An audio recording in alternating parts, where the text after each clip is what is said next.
Hello there. I'm Scotty. You're not. And we're finally going to talk about If.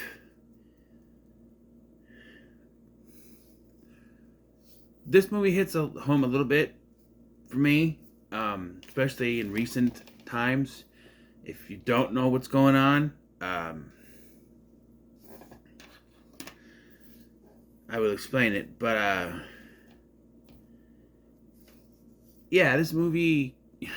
First of all, it felt like this movie took forever to come out because I swear the trailer came out mid to late last year in 2023. And so I figured this was like early this year or something. And then all of a sudden they're advertising it for it to come out during the summer, I think. And I was just like,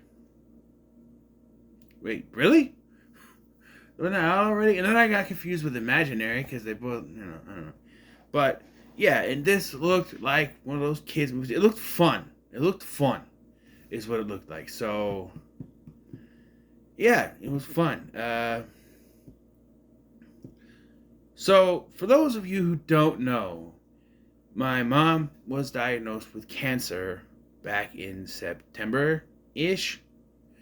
They told her they found a mass on her lung, and then that it could possibly be cancerous, but it wasn't really confirmed. But later was. She went through treatment. We haven't got any word yet. It takes 3 months for everything to take hold. She has been feeling less pain because it was warped to her or attached to her spine. She has been in less pain lately, so that is good. No, we haven't had any word yet. So, in case any of you that know, we're asking. Now, here is where things get a little tricky. So, the weekend that my mom told my son and I, it was that Friday, and I had to work the next day. I usually don't drink when I gotta work the next day, but I was like, after that lovely conversation we had, I had a few. I didn't drown myself, because when I do that, when I try to chug to get drunk quick, two things happen. Either I puke, or I just get a stomach ache, and I'm having a nip. And burp a bunch. Tried to do that with some Smirnoff Ice one time, and it didn't work right. But anyway, so announced that the next night, we had a fire outside, and the next night we're like, oh, let's watch a movie.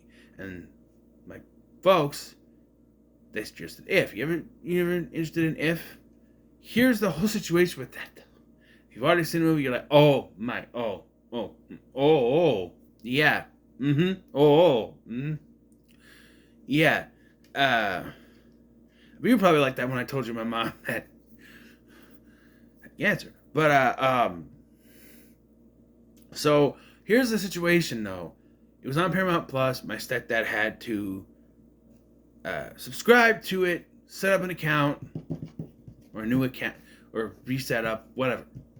Resubscribe, everything set up, and we started watching it, and then we saw where this was going with the mom. And while this is a standard thing with kids movies, you kill off one of the parents. We saw where this was going, and my stepdad's like, I don't know, maybe we should find something else. My mom's like, it's fine, let's see where it goes. And then it starts going into this with the dad. And there's a scene where she goes to see her dad, and he's not in the room, and she just stands there kind of looking around. And again, my stepdad goes, I don't know, I think we should try to find him. I was like, no, it's okay. It's okay. We watched the whole movie. So, but it does sort of, it ends on a high note. It has a message that, you should never, it has that message that you should never, even if you get older, this has always been my thing. A lot of people say, oh, when you get older, you gotta grow up, you gotta forget all the kid stuff, you gotta be a whole new person, you gotta be an adult now, you gotta throw out all your childhood stuff, all your childish stuff. And to that I say, no, don't do that, because then that's gonna make things worse for you. You're gonna be a stick up your ass, you know what I mean? Just, no. You gotta have imagination. You gotta have the imagination. Look at me. 37 years old, going on 38 in 2 months. Still got my imagination, right? I talk to stuff, fucking animals. You know, I create little things in my head. I've made so many different TV shows in my head where I just act them out in my own little world. Yeah. Oh, but Scotty, you're autistic. That's okay for you. You don't need to have a disability to have an imagination.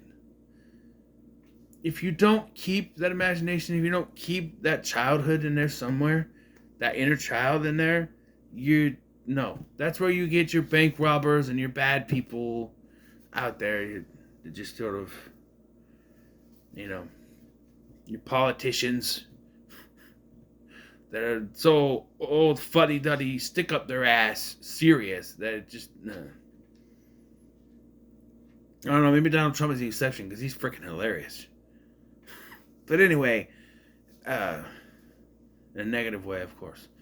So, the story here is this little girl named Bee is staying with her grandmother, played by Aunt Petunia from Harry Potter.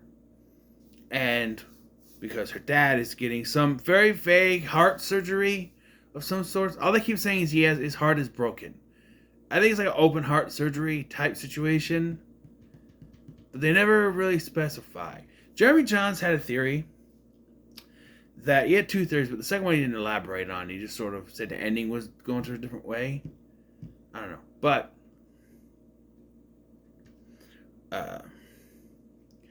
he had a theory that John Krasinski, who directed this movie, just wanted to be in the movie and wrote himself into it. And I thought about that, and I'm like, you know what? He might be right. That's what it seems, because the whole thing with what he's going through is very vague, right? Although they are also vague about mom, because it's a montage at the beginning where you see, her and the mom playing around or whatever, and then there's shots of her with the thing over her head, like she's going through the chemo and everything, and yeah, like it's very subtle. Because it's for kids. You don't want to have that, But again, it's a kids movie, so you kill off the mom, right? Bambi did it.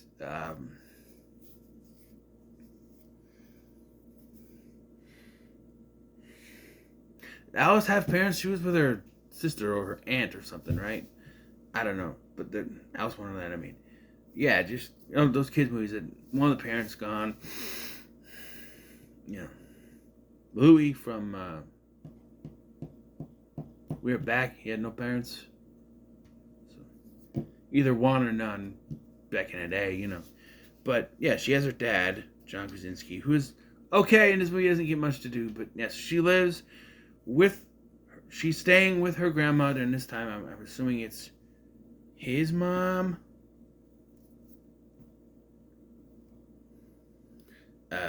But while there, she happens to she finds out she can see imaginary friends along with this other guy played by Ryan Reynolds.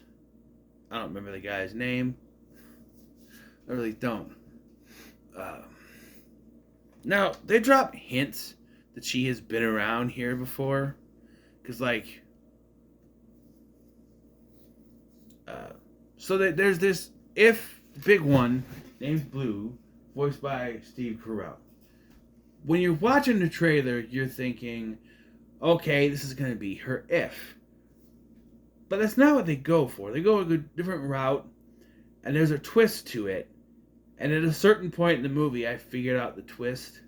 We all kind of did. I think my stepdad pointed it out partway through. And he's like, oh, this is what's going to happen. And I was already thinking about that a little bit, so I'm like, he always tells us not to talk when we're watching. Well, you gotta be quiet. I don't want you to spoil anything. And then he throws out a literal spoiler. Now again, it was just a theory, a movie theory. No, but still, I'm just saying. It's a little ribbon. Ow, stop it. So she sets to work with Ryan Reynolds to help out these ifs find new people new kids to hang around with, to be the imaginary friends for. There's this little kid who is also getting some kind of vague. He fell down and got hurt. Watching through this time, he claims he's always getting hurt, right?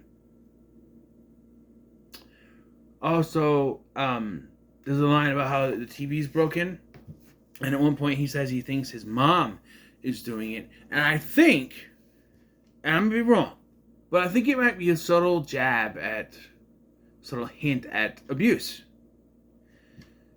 I don't know. This kid is very happy-go-lucky. I don't know. It just feels like that. There's a whole scene where they bring all the imaginary friends, all the ifs in there, and he doesn't find one. He does eventually, but not any of the ones that they find, which I thought it was, again, I had already kind of thought about the twist. Like, well, if Blue is not hers, maybe it goes to him. No, because they go another route with it, where instead of trying to get new human friends for the ifs, she helps them reconnect with their originally ifs. There's a cameo by Bobby Moynihan, which is pretty cool. He's Blue's former if, and they kind of get them to reconnect a little bit. I find out that this old-timey looking, like an old Mickey Mouse cartoon if girl is the grandma's if, and yeah. If I do have one complaint about this movie, is that I noticed this time, not the first time, but this time I noticed there are parts of this movie, they're extended parts that feel like they're just trying to stretch out the runtime. There's a musical sequence in where all the ifs are, with a Tina Turner song, I think it is, where they're all dancing and they're trying to get Ryan Reynolds to dance. That's fun. But then there's a whole nother sequence with the old bear voiced by Louis Gossett Jr. Rest in peace, Lou. There's even a tribute to him in the credits. Like, I guess it was his last film he worked on. Then they're doing like an old-timey thing that goes along, and then, like I said, there's the montage trying to get the little boy an if, which only it serves to introduce all the ifs to us, which is all it serves, because he doesn't get an imaginary friend at that point. So it really doesn't serve anything other than to show all the other imaginary friends, the self-melting marshmallow and the glass of water and all of them. Unicorn. Yeah. Only serves to introduce them. There's a mouse. Superhero one. Yeah. And so, yeah, she basically helps them kind of reconnect. Well, she helps Blue reconnect with his, and her grandma's reconnect with her grandma, and yeah, it's this whole thing.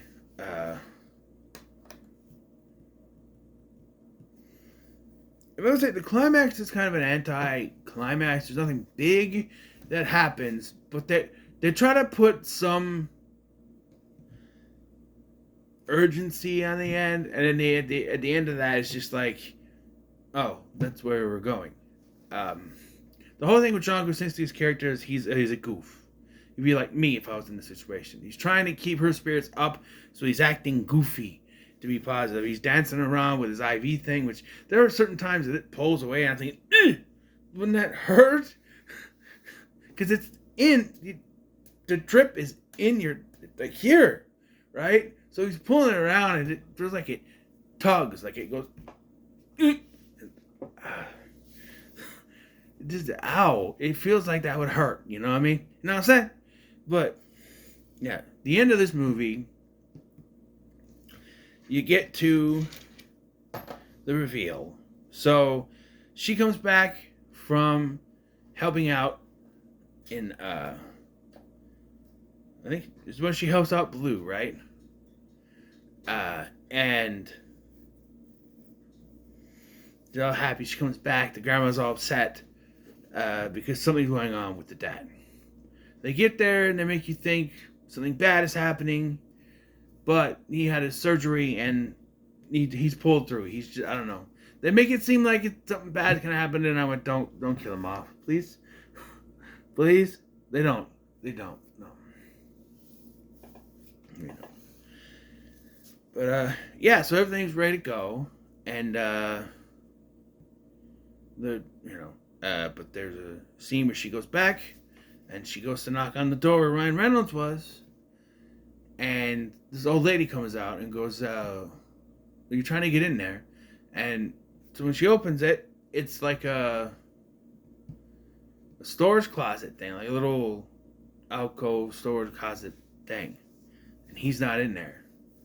And he's like, no one's lived in there. And so she's confused at first.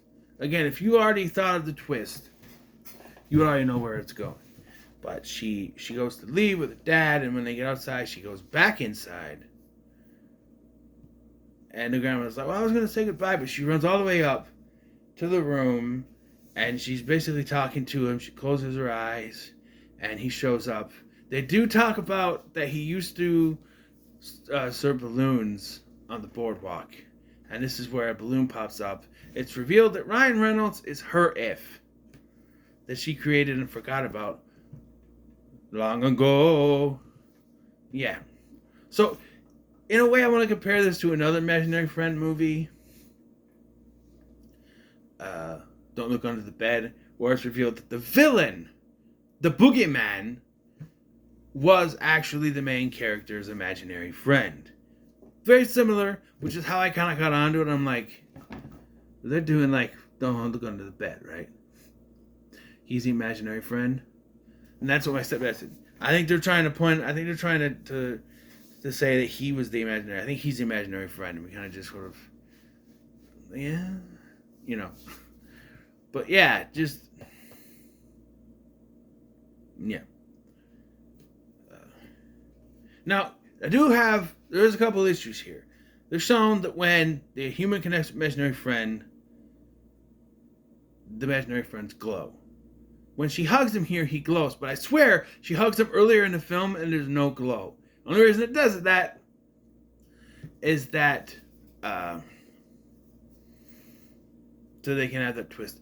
2, and most importantly, with this reveal, once you go back and you watch the movie knowing the twist, knowing that he's the imaginary friend, it hits differently because now you realize this little girl is just going around to places by herself.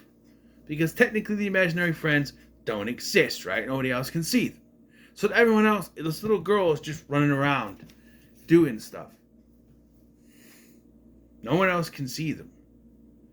And it's very clever because there's a lot of times people don't react to Ryan Reynolds, but they never also ask her who she's talking to when she's walking around with him. It just sort of happens there. So I think it works. The twist is pulled off. Yeah. Then we get a montage of the imaginary friends, or ifs, reconnecting with their people. And there's one imaginary friend that has not been seen, but it's an invisible imaginary friend named Keith that was around throughout the movie. The running gag is that Ryan Reynolds keeps tripping over him. And as we see all the other imaginary friends, we're like, oh, who, they're connecting with. You wonder, well, who's Keith's who's Keith's an if to. And, well, they show the girl and the dad come home, and the dad trips over something, gets up and goes, hey, Keith. And it makes me smile. Of course, his is the imaginary friend. Because there's the running gag is that Ryan Reynolds was like, who makes an invisible if? Like, yeah. But that also causes an issue, too. Because, like, the whole thing with an if is that you can see them. If you believe in them, you can see them. They're trying to get that little boy to see one of the imaginary friends. He doesn't. If that was the way they were going to go, they didn't, so I think that works. But how would they get Keith a new If? Because no one can see him; he's invisible. Yeah, this movie was pretty good. I really enjoyed it. I think it may be in my top 10 of the year. I don't know. And still the lower half, but it's still good. I enjoyed it.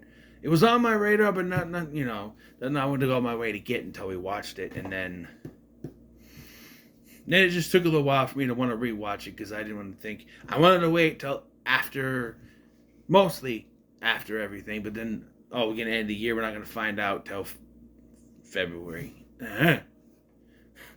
I just realized we'll get the news in February.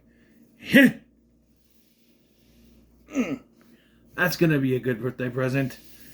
Well, it will be if it goes the right way. Not so much the other way. Let's all be positive about the situation, alright? So, what are your thoughts on If? Oh, and by the way, when they mentioned, hey, you guys want to watch If, I had to do the Hercules quote, right? If it's good. So, thank you for watching. I've been Sky, and I'll see you in the next one.